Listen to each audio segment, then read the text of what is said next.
السلام علیکم، میرا نام طاہر علی ہے اور میرے یوٹیوب چینل کا نام الفسٹون زبان ہے اور میں اس چینل پہ وہی تشریحات اپلوڈ کرتا ہوں اور میرے چینل کو سبسکرائب کرنا نہ بھولیے گا۔ بسم اللہ الرحمن الرحیم۔ السلام علیکم ڈیئر اسٹوڈنٹس، امید ہے آپ لوگ ٹھیک ہوں گے اور آپ لوگوں کی زندگی خوشیوں کے ساتھ گزر رہی ہوگی۔ تو یہ بڑھتے ہیں ایک غزل کی تشریح کی طرف، اور لیکن میرے چینل پہ نئے ہر آنے والے ان کو چاہیے کہ اس چینل کو سبسکرائب کرو، گھنٹی کے بٹن ضرور دبائے تاکہ میری ہر ویڈیو آپ کو وقت پہ پہنچتی رہے۔ تو غزل کون سی غزل ہے اور غزل کے شاعر کا نام کیا ہے؟ غزل نمبر 2 ہے، اور یہ غزل کے جو شاعر کا نام ہے تو شاعر کا نام خواجہ حیدر علی آتش ہے۔ تو لہٰذا یہ غزل ایک خوبصورت غزل ہے اور بہت خوبصورت غزل ہے، کیونکہ خواجہ حیدر علی آتش ایک ایسے شاعر ہے، ایک ایسے شاعر گزرے ہیں کہ ان کو ہر وقت امید کی جھلک نظر آتی تھی۔ مطلب یہ نہیں، کبھی کبھار کچھ لوگ ایسے بھی ہوتے ہیں کہ جب وہ زندگی گزار رہے ہوتے ہیں تو وہ یہ سمجھتے ہیں کہ زندگی میں کچھ ہے ہی نہیں، زندگی میں کچھ بھی نہیں ہے، زندگی میں سختیاں ہیں، ناکامیاں ہیں، ناامیدیاں ہیں، نا امیدی ہے، یا اسی طرح مایوسیاں ہے۔ تو صرف مایوسی اور ڈس اپوائنٹمنٹ کو دیکھنا نہیں چاہیے، بلکہ زندگی میں بہت کچھ ہے، لیکن انسان نے یہی کوشش کرنی ہے کہ مجھے کچھ کرنا ہے یا کچھ نہیں کرنا۔ لہٰذا اگر آپ کچھ نہیں کریں گے، آگے بڑھنے کی کوشش نہیں کریں گے تو کوئی بھی چیز آپ کے منہ تک نہیں آ سکتی۔ مطلب یعنی ہمیں کوشش ضرور کرنی چاہیے۔ تو اچھا، یہ بڑھتے ہیں اس غزل کی تشریح کی طرف، لیکن یہ شاید ایک ہی تشریح میں کر لوں ایک شعر کی۔ اچھا، یہ شعر کیا ہے؟ شعر یہ ہے کہ ہوائے دور میں ساقی، ہوائے دور میں خوشگوار راہ میں ہے، خزاں خزاں چمن سے ہے جاتی بہار راہ میں ہے، ہوائے دور میں خوشگوار راہ میں ہے، خزاں چمن سے ہے جاتی بہار راہ میں ہے۔ ہوا تو ہواؤں کو کہتے ہیں، دور ٹائم کو کہتے ہیں، وقت کو کہتے ہیں، عہد کو کہتے ہیں۔ میں کے معنی شراب ہے، خوشگوار یعنی جو خوبصورت ہو، اچھا ہو، راہ میں ہے یعنی راستے میں ہے، خزاں کا موسم یعنی جو پتجھڑ کا موسم ہوتا ہے اسے کہتے ہیں، چمن کے معنی باغ ہے، یعنی جو پھول ہو وہاں زیادہ تر پھول ہوں یا بہت ساری کیاریاں ہوں، سرسبز و شاداب جگہ ہوں تو اس کو باغ ہی کہہ سکتے ہیں، اور بہار راہ میں ہے یعنی بہار راستے میں ہے۔ شاعر اس شعر کا مفہوم کیا لیتے ہیں؟ شاعر اس شعر کا مفہوم کو جس طرح سے بتاتے ہیں کہ ابھی کیا ہے، یعنی باغ میں بہار کے موسم کی آمد ہے، باغ میں بہار کے موسم کی آمد ہے، اور خزاں کا موسم رخصت ہونے کو ہے، چونکہ ہوا سے خوش ذائقہ شراب کی خوشبو آنے لگی ہے، چونکہ ہوا سے خوشبو ذائقہ شراب کی خوشبو آنے لگی ہے، اس لیے لگتا ہے کہ بہار کا موسم بس آنے ہی والا ہے۔ یعنی یہ تو اس کا تھا مفہوم۔ اب اس شعر کی تشریح میں 2 طریقوں سے کرتا ہوں۔ ایک تشریح تو تھوڑی سی وہ مختصر ہوگی، اس مختصر تشریح سے اگر آپ فائدہ اٹھانا چاہتے ہیں تو آپ کے لیے بس یہی کافی ہے، لیکن شاید میں اس کے ساتھ ساتھ تشریح وہ طویل دوسری تشریح بھی کر لوں، تاکہ اس شعر کا جو مکمل مفہوم ہے، مکمل وضاحت ہے، مکمل تشریح وہ آپ کے ذہن میں بیٹھ جائے۔ لیکن یہ جو پہلی تشریح میں کرتا ہوں تو یہ بھی کیا چاہیے، مطلب یعنی یہ بھی کافی ہے، ایگزام کے لیے یہ کافی ہے۔ اچھا، شاعر اس شعر میں کہنا کیا چاہتے ہیں؟ شاعر اس شعر میں کہنا یہ چاہتے ہیں کہ آنے والے دور سے نا امید نہیں ہوں، اگرچہ اس کی موجودہ زندگی میں کچھ تلخیاں ہے، کچھ مسئلے مسائل ہے، لیکن وہ ان مسئلے مسائل کو دیکھ کر یا تلخیوں سے دل برداشتہ ہو کر اپنے آنے والے دور سے نا امید نہیں ہے۔ مثال کے طور پر کبھی کبھار ایسا بھی ہو جاتا ہے کہ دنیا تو ایسی نہیں ہے کہ آپ کو فوراً کوئی چیز مل جائے، آپ کو فوراً ہر چیز مطلب میسر ہو اور آپ کو آسانی ہی میسر ہو۔ لہٰذا کبھی کبھار ایسا بھی ہو جاتا ہے کہ یہ جو بنگلے بنائے جاتے ہیں تو یہ ایسے نہیں بنائے جاتے، اس کے لیے محنت کرنی ہوتی ہے۔ لہٰذا اگر آپ دل برداشتہ ہو جائیں، لیکن بلکہ اس کے دل میں امیدوں کی ایک روشن دنیا آباد ہے۔ مطلب کہنا یہ چاہتے ہیں، لیکن وہ ان تلخیوں سے اگرچہ موجودہ زندگی میں کچھ تلخیاں ہیں، ناکامیاں ہیں، نا امیدی ہے یا مایوسیاں ہیں، لیکن وہ ان تلخیوں سے دل برداشتہ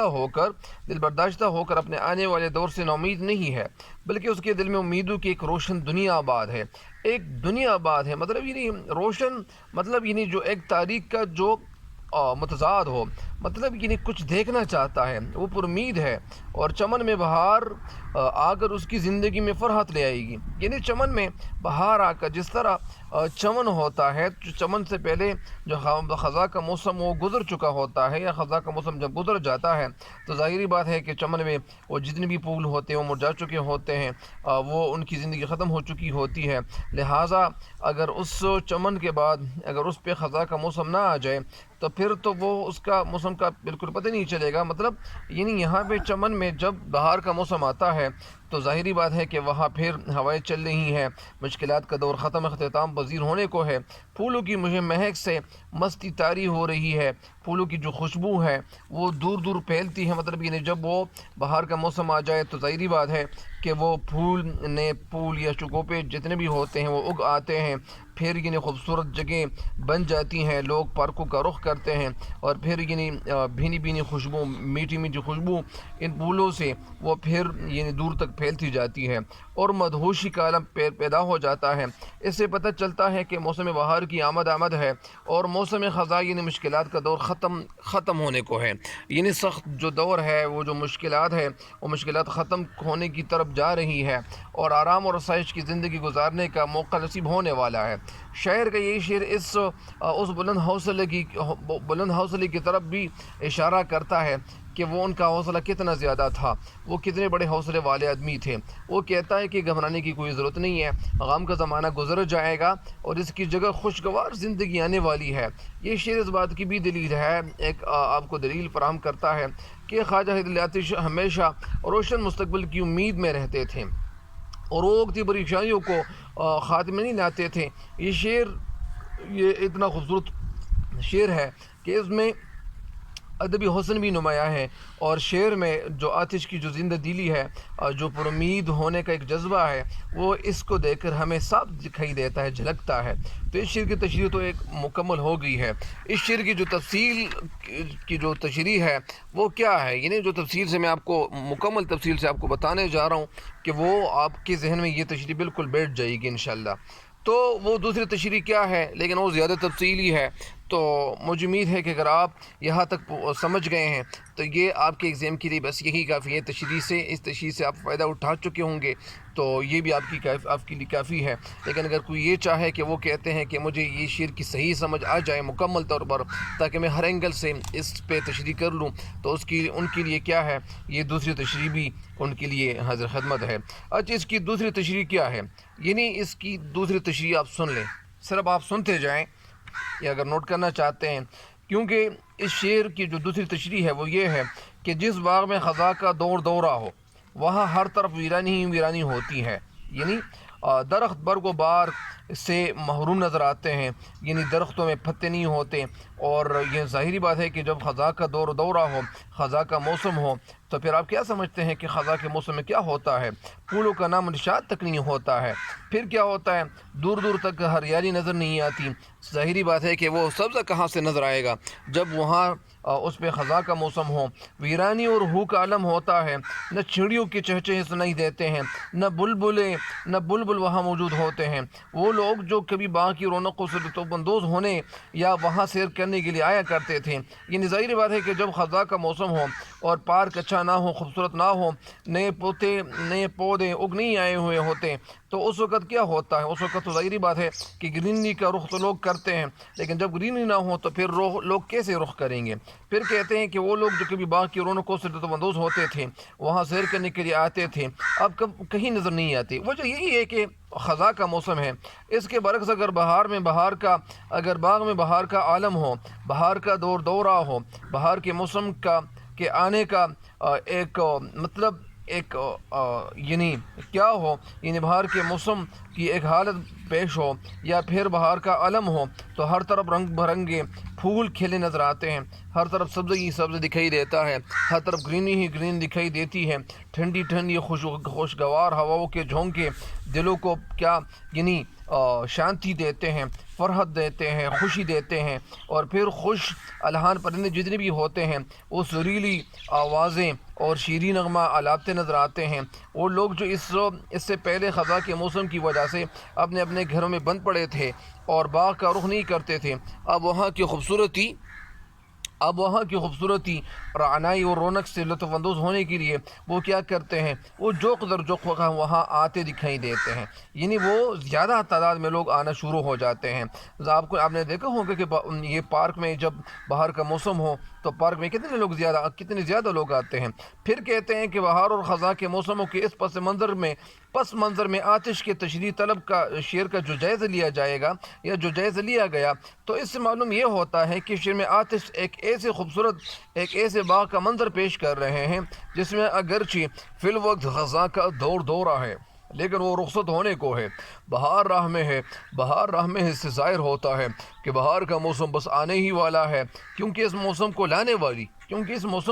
لانے والی ہوا کو ہوائیں دورے میں خوشگوار کہا ہے۔ اس کے دو مفہوم ہو سکتے ہیں، مطلب اس کے کیا مفہوم ہو سکتے ہیں؟ ایک مفہوم تو اس کا یہ ہے کہ جب یہ ہوا باغ میں پہنچے گی تو باغ میں ہر طرف پھول ہی پھول کھیل اٹھیں گے، ہر طرف پھول ہی پھول اگائیں گے، ہر طرف جب پھول اگاتے ہیں پھر وہ گرینی ہو جاتی ہیں، گرینی میں اضافہ ہوتا ہے، سبزہ ہی سبزہ ہوتا ہے، تو پھر کیا ہی بات ہوتی ہے، کیونکہ جب ہم سبزے کو دیکھتے ہیں، پھولوں کو دیکھتے ہیں تو ہماری آنکھیں چندیا جاتی ہیں، ہماری آنکھوں کو ایک تسلی ملتی ہے، پھر یہی ہوتا ہے کہ ہر طرف رونق اور چہل پہل ہوتی ہے، تو پھر اس خوشکن منظر میں خوش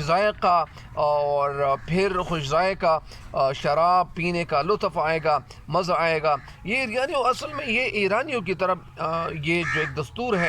تھا کہ یہ ایرانیوں کے اس دور کی طرف بھی اشارہ ہو سکتا ہے کہ جس کے مطابق وہ کیا کرتے تھے، وہ نئے سال کا آغاز بہار کے موسم میں کیا کرتے تھے، کس نام سے کرتے تھے، یعنی جشن نوروز سے منا کر کرتے تھے، یعنی انہوں نے ایک نام رکھا ہوا تھا جس کا نام کیا تھا، اس موسم کا جشن نوروز نام رکھا تھا، اور باغ میں بیٹھ کر شراب سے لطف اندوز ہوتے تھے۔ ہوائے دورے میں خوشگوار کا دوسرا مفہوم یہ بھی ہو سکتا ہے کہ چونکہ خوشگوار شراب کے نشے سے بھرپور مہکدار یعنی خوشبودار، یعنی وہ فریگرنس جس کو کہتے ہیں FRAGRANCE، یعنی جو خوشبودار ہوائیں چلنا شروع ہو گئی ہے، اس لیے لگتا ہے کہ بہار کا موسم آنے والا ہے۔ بہار کے موسم میں چلنے والی ہوا میں شراب کی تاثیر کی نشاندہی غالب نے بھی اپنے ایک شعر میں اس کا اظہار کیا ہوا ہے۔ وہ اظہار کچھ ان الفاظ میں ہے جو شعر میں آپ کو سنانے والا ہوں، اس شعر کو یہ اگر میں آپ کو سناؤں گا تو انشاءاللہ شعر کچھ اس طرح سے ہے کہ ہے ہوا میں شراب کی تاثیر بادہ نوشی ہے بادہ پیمائی، ہے ہوا میں شراب کی تاثیر بادہ نوشی ہے بادہ پیمائی، آتش کے اس شعر کا ایک علامتی مفہوم بھی ہو سکتا ہے، یعنی علامتی سمبولک مفہوم بھی ہو سکتا ہے، ایک علامتی مفہوم بھی ہو سکتا ہے۔ وہ کس طرح ہے، یعنی خزاں اگر دکھوں، مایوسیوں، ناامیدیوں کا موسم ہے تو بہار خوشیوں، مسرتوں، شادمانیوں، دلاسا، ڈھارس، اطمینان کا پیغام لاتی ہے۔ اس موسم میں صرف مرجھائے ہوئے پھول ہی نہیں کھل اٹھتے بلکہ دلوں کی بنجر زمین بھی آباد ہو جاتی ہے۔ بنجر کو بیرن کہتے ہیں، BARREN، بیرن یعنی زمین جو ہوتی ہیں جو بنجر ہو جاتی ہیں، جو فصل کے بنجر زمین وہ زمین ہوتی ہے جو کاشت کرنے کے لائق نہیں ہوتی، مطلب یہاں پہ کہنا یہ چاہتے ہیں کہ پھول نہیں کھل اٹھتے بلکہ دلوں کی بنجر زمین بھی آباد ہو جاتی ہیں، اور وہ دل جو پجموردہ ہو چکے ہوں، ملول ہو چکے ہوں، گلومی ہو چکے ہوں، اداس ہو چکے ہوں، تو اداس دلوں میں امید کے ایک نئے شگوفے کھل اٹھتے ہیں۔ شگوفے یعنی جو کھلی ہوتی ہیں وہ کھل اٹھتی ہیں۔ ممکن ہے کہ آتش نے چمن کو اپنے وطن سے تشبیہ دی ہو۔ ظاہری بات ہے کہ شاعر کیا ہوتا ہے، شاعر ایک حساس شخصیت ہوتا ہے، لہذا دراصل آتش کا کیا تھا مطلب، یعنی ممکن ہے آتش نے چمن کو اپنے وطن سے تشبیہ دی ہو، اور بہار سے مراد اچھا زمانہ اور خزاں سے مراد بدحالی کا زمانہ بھی ہو، یعنی بہار سے مراد اچھا زمانہ، اچھا دور، اور خزاں سے مراد کیا ہے، خزاں سے مراد و بدحالی کا زمانہ ہو۔ دراصل آتش کا دور سیاسی اور معاشی افراتفری کا دور تھا، یعنی دراصل آتش کا دور سیاسی اور معاشی افراتفری کا دور تھا، اور ان کے وطن کے گلشن پر وطن کو اور گلشن پر سیاسی، معاشی اور معاشرتی طور پر خزاں کی سی ویرانی اور تباہی، یعنی اس میں اضافہ ہو رہا تھا۔ تباہی ہر طرف پھیلی ہوئی تھی۔ شاعر چونکہ اپنے معاشرے کا حساس ترین فرد ہوتا ہے، اور جو یہ فرد ہوتا ہے تو یہ کیا ہوتا ہے، یہ اصل میں اس لیے اپنے ہم وطنوں کی مصیبت اور پریشانی میں پر اس کا دل یعنی دکھتا ہے، ان کا دل خفا ہوتا ہے، اور وہ پریشانیوں پر اس کا غمزدہ ہونا فطری سی بات ہے۔ وہ ظاہری بات ہے کہ وہ غمزدہ تو ضرور ہوگا، اس طرح تو نہیں ہو سکتا کہ وہ یعنی آتش اپنی شاعری میں اگرچہ دنیا کی بے ثباتی اور غم زمانہ کو بھی محسوس کرتے ہیں، اور لیکن مجموعی طور پر زندگی کے بارے میں ان کا نظریہ پرامید ہوتا ہے، یعنی پرامید ہونے بھی چاہیے، اور میر تقی میر کی طرح تو نہیں ہونا چاہیے۔ ان کا نظریہ پرامید اور رجائیت، جس کو رجائیے میں پرامید کو کیا کہتے ہیں، ہوپ فل، اور رجائی کو انگلش میں آپٹیمسٹک کہتے ہیں۔ چنانچہ اپنے اس شعر میں وہ اپنے دور کے دکھ درد کے مارے ہوئے لوگوں کو امید اور مسرت کا پیغام دے رہے ہیں، اور مسرت کا پیغام اس لیے دے رہے ہیں، مسرت یعنی خوشی کا پیغام دے رہے ہیں کہ گھبرانے کی ضرورت نہیں ہے۔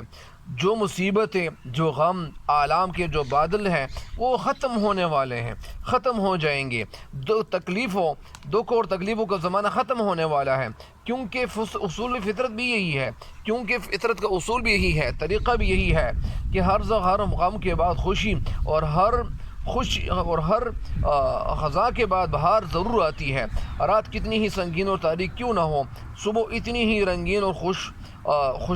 خوشگوار ضرور ہوتی ہے۔ مطلب یعنی رات کتنی ہی سنگین و تاریک کیوں نہ ہو، صبح اتنی ہی رنگین اور روشن طلوع ہوتی ہے، یعنی ظاہری بات ہے کہ طلوع ہوگی، کیونکہ آتش کے اس نقطۂ نظر کی تائید ان کے ایک اور شعر سے بھی ہو سکتی ہے، یعنی یہ کسی ایک اور شعر سے بھی یہ تائید ہو سکتی ہے۔ وہ شعر کیا ہے؟ وہ شعر یہ ہے کہ آئے بہار جائے خزاں ہو چمن درست، آئے بہار جائے خزاں ہو چمن درست، بیمار سال بھر کے نظر آئے تندرست، آئے بہار جائے خزاں ہو چمن درست، بیمار سال بھر کے نظر آئے تندرست۔ تو یہ تشریح کافی ہے، اور مجھ امید ہے کہ انشاءاللہ یہ تفصیلی شعر کی تشریح سے انشاءاللہ آپ ضرور فائدہ اٹھائیں گے، استفادہ کریں گے۔ تب تک کے لیے مجھے بھی اپنی دعاؤں میں یہ ضرور یاد رکھیں۔ انشاءاللہ رفتہ رفتہ یہ انشاءاللہ ایک پارٹ میں اپلوڈ کرتا جاؤں گا، تاکہ آپ لوگ اس سے فائدہ اٹھائیں۔ تب تک کے لیے مجھے دیجیے گا اجازت۔ اللہ نگہبان۔